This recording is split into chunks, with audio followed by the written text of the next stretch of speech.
ပြီးပါလို့ရှိရင်ဒီမှာနောက်ကျိုးတစ်ချောင်းယူမယ်နောက်ကျိုးချောင်းယူရရှင်ဒါလေးကိုဒီလိုမျိုးညီလေးခောက်လိုက်မယ်ခောက်ပြီးရှင်ဒီမှာတက်တက်ပြန်သူ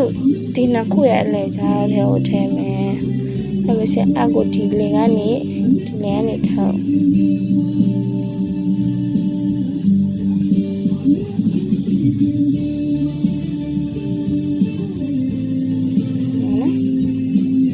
တွေ့အလဲကိုထိုးနော်ဒီဆက်လို့နှစ်ခုချိုးလိုက်တယ်ပြီးရှင်ဒီမှာအလဲကိုထိုးမယ်ဒီအောက်ဖြစ်ရမယ်နော်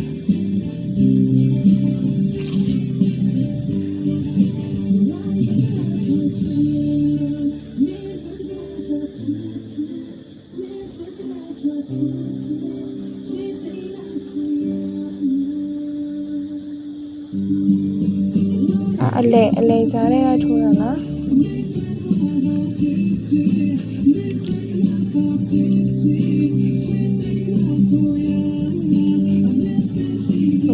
နေဆောင်ဝါနော်မလို့